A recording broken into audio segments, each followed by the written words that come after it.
Hi, I'm Zibby Owens, the creator and host of the award-winning podcast that you're listening to right now. Thank you so much, called Moms Don't Have Time to Read Books. It is a daily podcast, 365 days a year, and each day we talk to an author about all of the things related to their career, their book, their life, and more in 30 minutes or less, because who has time? I am now an author myself, although I wasn't when I started this podcast, and you can get my new memoir, Bookends, a memoir of love, loss, and literature, wherever books are sold starting July 1st, and my children's book, Princess Charming. You can learn more about me at zibbyowens.com, but really you're here to learn more about the authors, and that is what we're going to do.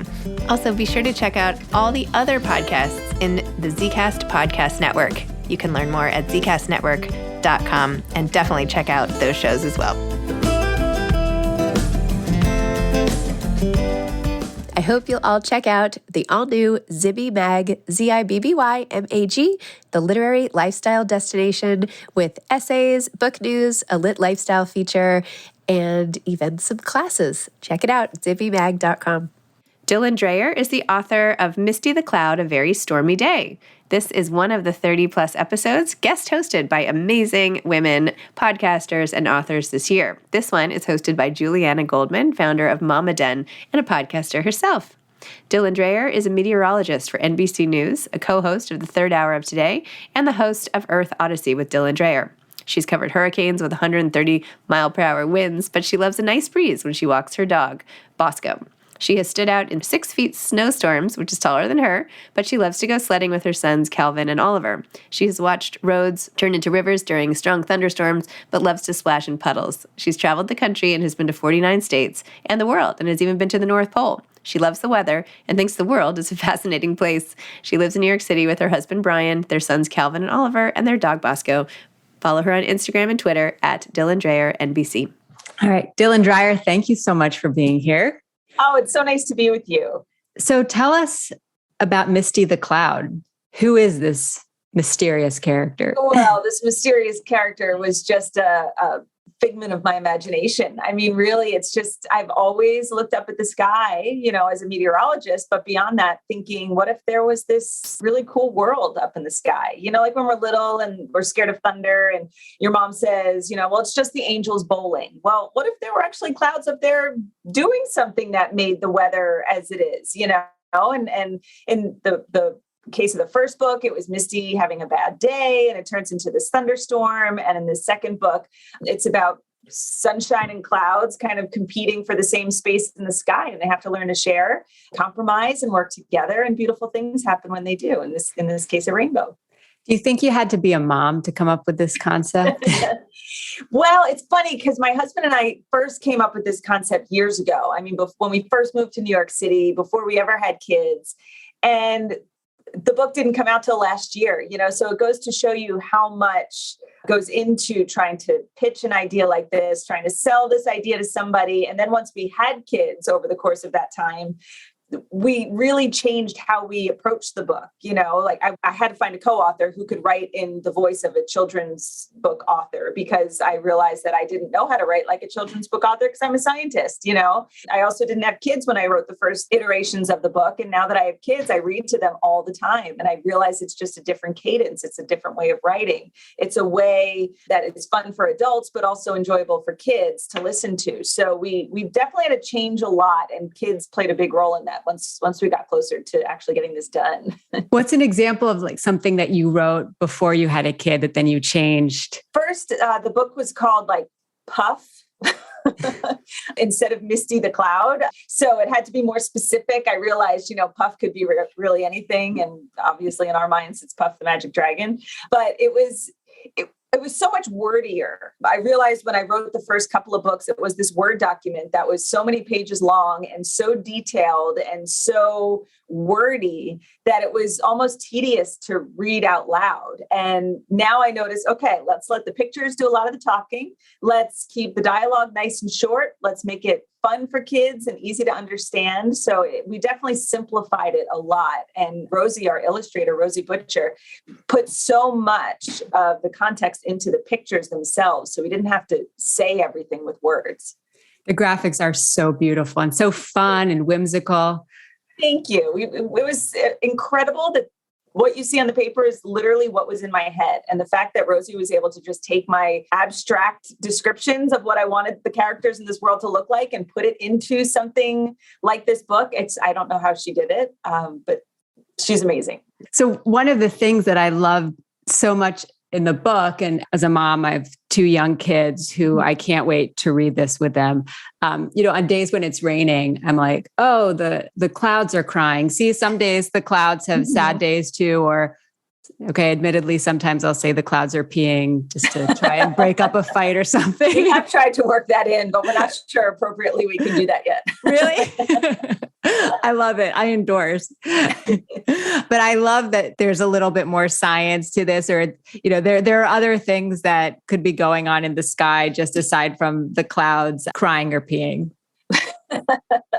Well, that's what I've been having so much fun with, because, the first book, it really made so much sense to me to kind of correlate this feeling of waking up on the wrong side of the bed and having just things seem to pile up, and your just frustrations and your anger kind of develops over the course of the day. You just explode in this really bad mood, kind of like how a thunderstorm sort of, develops over the course of the day and explodes into a thunderstorm.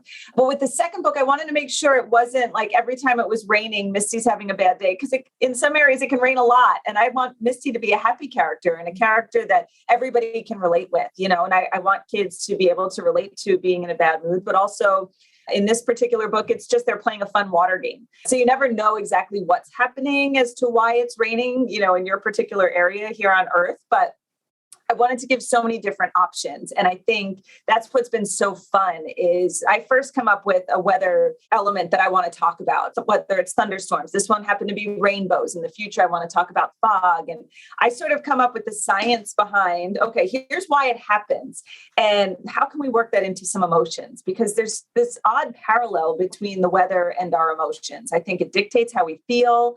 I know there are times where I want to go out and grab a drink with some friends because it's nice and sunny. And then all of a sudden it gets cloudy and I'm like, yeah, I just kind of feel like sitting at home. It dictates how I feel all the time. But that's what's been fun. It's like this little puzzle to put together. What would be happening up in the clouds, from a emotional standpoint, that would make a foggy day, that would make a sunny day, that would make a tornado or a hurricane, some severe weather. So it's really been a fun puzzle to put together. And we have so many ideas in the pipeline of what we could actually do with the science behind it, because I love that element to it.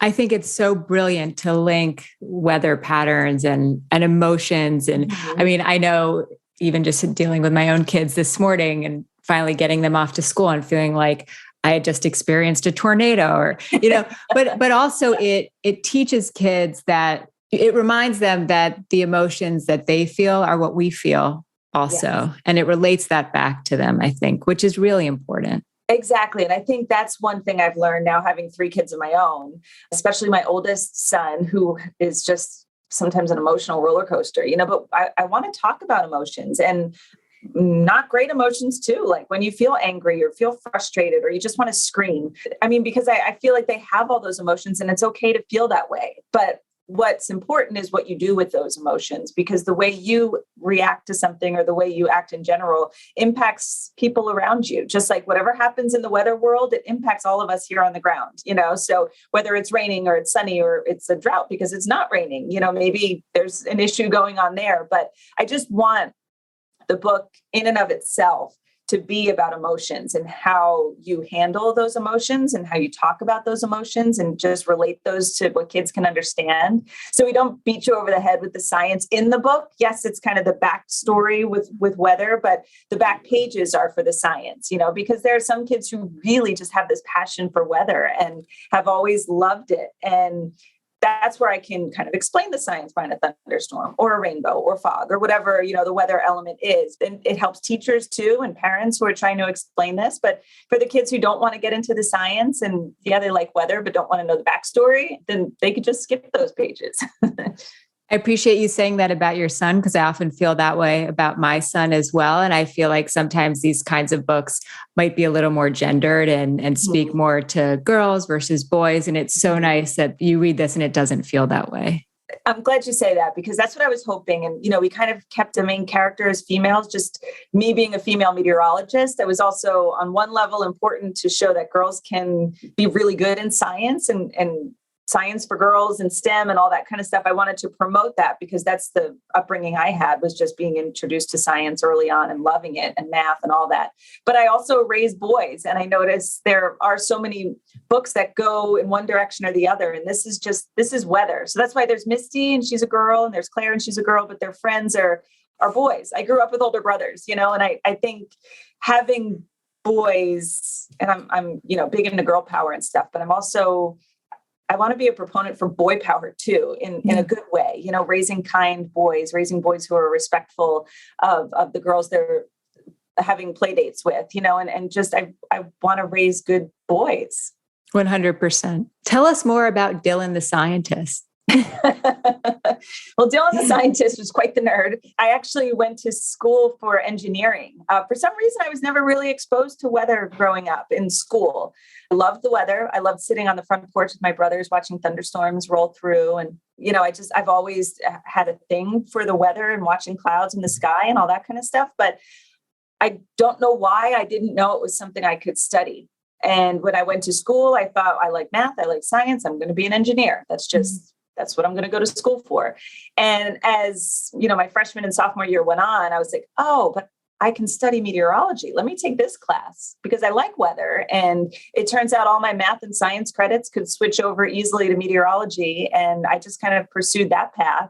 And I was going to go into research or forensic meteorology or, a desk job as a scientist. But then when I had an internship at WCBS in New York City, I was like, oh, it's kind of fun to do all this research and do all this work and work on the graphics and make the forecast and then get to talk to people about it. So it really happened organically. There was no big goal to get on TV someday. And that's just kind of how it happened. If you weren't on TV, would you still be in science or doing meteorology in some form or another? For sure, because TV was a curveball. That internship, I decided that's awesome. I love this side of things. But if I never had that internship, I would have just stayed the course, working at the National Weather Service or maybe working for an airline or, just maybe starting a company and making my own personal forecast for other companies that need it. So I would have definitely stayed in that lane. I love weather so much. Well, and that's, I think, what makes you so great at what you do is that passion like jumps through the screen. Oh, thank you. It's easy to talk about something when you really like it. And, sometimes when I talk to schools, they're like, are you nervous when you go on TV? And it's, I get more nervous when I'm interviewing a celebrity or if I'm, whether I can just talk about, I can wake up in the morning and find out like, oh, Al's off today. I need to go do weather. And I can talk about weather. It's what I know. And I especially love explaining weather in a way that people can understand, because it can be a complicated science, but I like to break it down in a way that makes it tangible and easy to understand.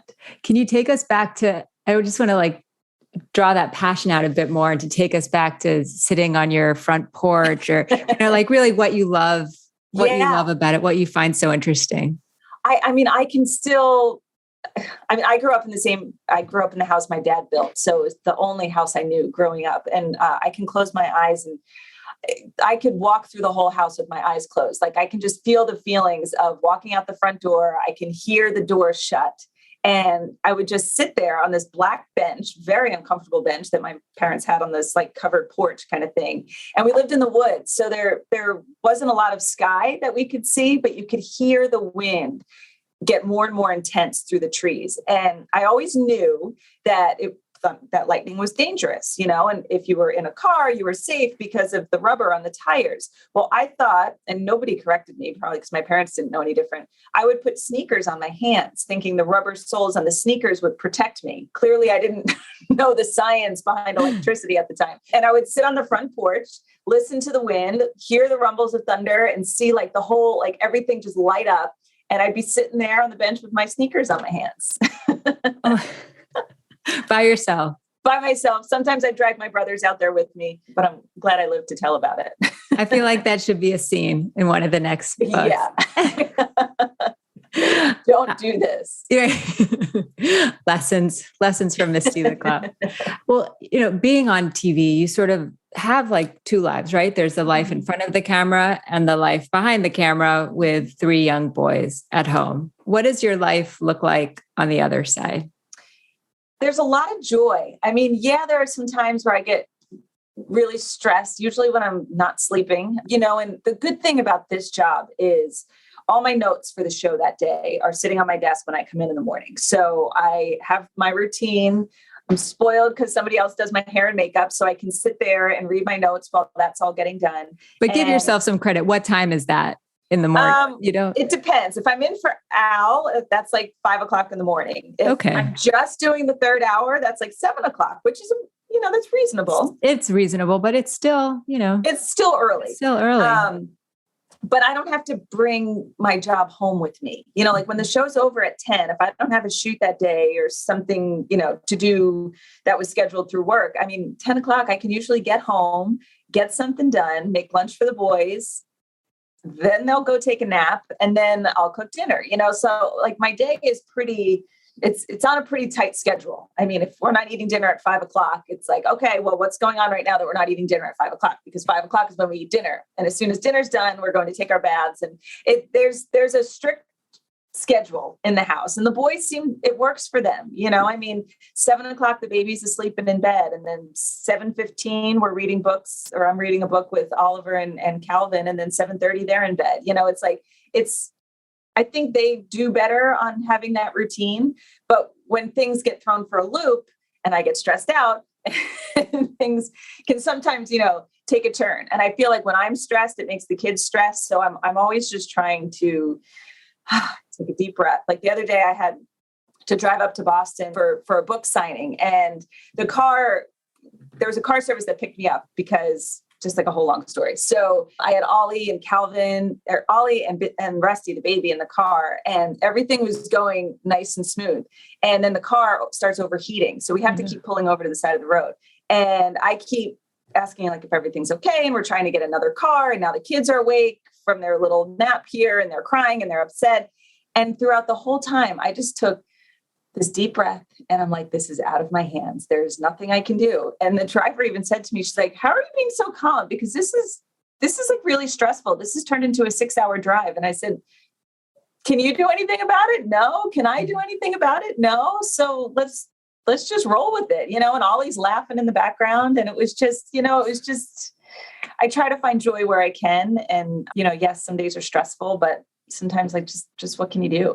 That sounds like another scene from a future book, but but I love what you said about routine also, because like so much about being a mom is carrying the mental load. And I at least appreciate that, like when you can have some semblance of a routine, it makes the mental load that much easier. It just takes a few items off your plate.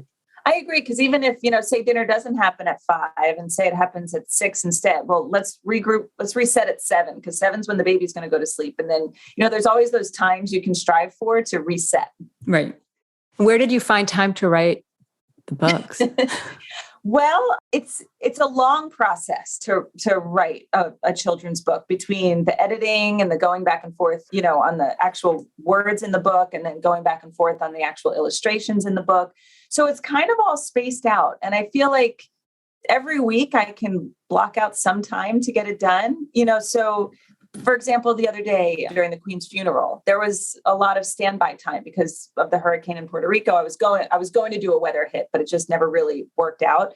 So during that time, I was actually editing our fourth book, which is a step into reading book. So I was able to, kind of read through it and make my corrections. And then I'll look at it again later and make more corrections. And then I'll send it to my co-author and see what he thinks. And I just kind of, when I have a moment where I can just sit here, or I'm waiting for something, or I'm in the doctor's office, or, you can always kind of just do things a little bit and then do a little bit more later, otherwise you're so overwhelmed trying to think I have to do this all at once. I'm a big fan of, even when I watch TV, my husband's like, you don't have an hour to watch the last episode of Better Call Saul. And it's like, yeah, but I've got 15 minutes. So I'll watch 15 minutes and I'll come back to it later. He doesn't understand how I can do that. That's still some pretty baller multitasking. It's nice to hear that, because I don't really look at it much more than just filling up the time. Well, it's like how I get things done. Yes, that's like it's true. So you're editing. You're working on a fourth book. So that means a third book is in the works. On the way. The next two are step into reading books, like early readers, which has actually worked out great because Calvin, my oldest, he's 5.5. I kind of looked to him for the first two books. I would read him every iteration of the book. And if he liked it, I kept that line in. If he didn't like it or he looked confused, I sort of reworked that line. But the next two books to come out are going to be right in line with him and his, reading journey as a little kid. So I can't wait for him to see the next ones and get his opinion on those. And my son is 5.5 too. And I was thinking that he would really love at the end of the books, the activities. Mm-hmm. Will the early readers have those activities as well? I wanted to do the activities in the early readers, but we kind of pulled back. So the science is more worked into the story, which is difficult in an early reader because it's science. So there are some words. Big words, like temperature and equator. And, there's science words that you have to figure out how to say a different way, which is really tough to do. But that's so the first two books with the science in the back, we thought that's what kind of made it different and made it stand out.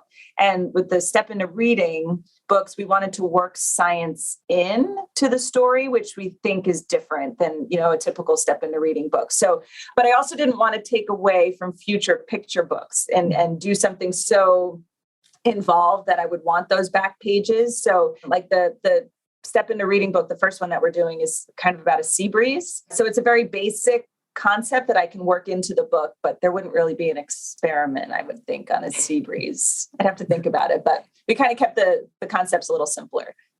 Well, I can't wait to see those. That's exciting. Thank you. One thing I want to ask is, something that's so unique about the Today Show, I think, is that so many of the principals, the anchors are mothers. Yes. Can you talk about what that's like working in that kind of environment? Because I think that's pretty unique, whether it's in media and TV or any other business where you have all these like high level women working together who are mothers and mothers of young children.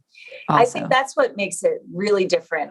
Al Roker, I think, is the only one who has older kids. I mean, Chanel's kids are a little bit older, but we are all kind of in the same boat. I remember when I was pregnant with Calvin, Savannah was pregnant with Charlie, and Hoda and I are actually neighbors. So our kids are basically the same age. Like the oldest is 5.5, and I think her youngest is 3, and Ollie's turning 3 soon. So, I mean, they're so close in age that they've become really good friends, and we eat dinner over each other's homes. And, it's special because we get it. There are times where I'm just stressed about traveling or whatever. And I remember when we were over in Korea for the Olympics several years ago before COVID, Savannah and I both had, and Hoda too, we all had 1-year-olds at home, and it just makes it easier. It's like, oh my gosh, I don't want to do this. I can't believe I have to leave my 1-year-old for 3 weeks, but okay, you're doing it too. And you're doing it. Okay. How are you going to get through it? Okay, good. All right. Well, if you can do it, I can do it. And there's just like a buddy sort of thing, when your friend is going through the same thing you're going through, it just makes it like, okay, I'm not alone. If she can do it, I can do it. As simple as that. Was it helpful during COVID also, especially? Yes, because we were all trying to maneuver working from home. And it was almost refreshing when our kids would pop into the scene or something would happen where we couldn't keep our kids hidden in the background. And I think that's what made COVID special from a Today Show standpoint was, we're bringing people into our homes, literally, because we're in your home every day. And we're trying to navigate this whole new world too. And our kids are at home while we're trying to work from home, and things don't always go as planned. And we all just kind of rolled with it, but it certainly made it easier knowing everybody was in the same boat. And it's so nice because you, at the same time, all of you, and I see with you especially, you show what it's like to be a parent. You post pictures with your kids, and so you guys, it helps you guys internally ease the isolation, but also externally with viewers and people who are watching at home. They see that they're also in a similar boat.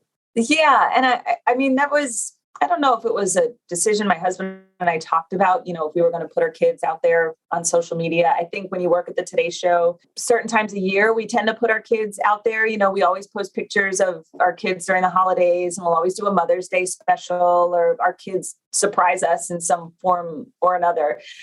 So I knew working at the Today Show, our families would be out there for the public to see. And my husband he puts together really funny videos of our kids, and he captures moments in our house that I think are really special that I just like to share. I'm an open book. I don't really hide anything. I'm a terrible liar. Like I just put myself out there, and I'm just a regular mom just trying to get by. My house is a mess. Oftentimes, any video you see that happens in my house, the house is a disaster because there's not enough time to clean up the house. And I'm not necessarily a neat person. And I find when I post something like that, I get more comments like, thank you for showing your house is a mess, because my house is also a mess. And it just, again, that whole thing of it just makes you feel better knowing someone else is going through the same thing. Totally. It's not just you. Exactly. It's not just your kid. Well, thank you. I know you mentioned Better Call Saul, but on the book front, what do you read for fun, and any book recommendations right now? It's very rare that I actually get to read for fun, although we had someone on the show a couple of weeks ago who recommended Hotel Nantucket. So I took a copy home with me because it was just sitting there on the table, and that's by Ellen Hildebrand. So that's what I'm actually reading before bed. And it's been one of the best things. Like normally I'll try to watch something on TV before I go to bed, but it has been the thing I look forward to. When the boys are asleep, I just snuggle up in my bed, my dog's sitting right next to me, and I read a chapter or two before I fall asleep. And it's just, I remember why I liked reading so much, because it just takes you to another place, and you're escaping for a little bit. But I do tend to like books where I can escape, a mystery or a romance novel or something I don't have to think about. Amen, sister. Well, Dylan Dreyer, thank you so much for the time. It's been great chatting with you. You too. Thank you so much. Sure. Bye. Thanks for listening to this episode of Moms Don't Have Time to Read Books. Don't forget to follow me on Instagram at Zibby Owens and at Moms Don't Have Time to Read Books. Also sign up for my newsletter at zibbyowens.com and sign up for my virtual book club and meet lots of authors on Zoom every other week. Thanks so much to Steve and Ryan at Texture Sound for the sound editing. And thank you to Morning Moon Productions for providing this fantastic intro and outro music.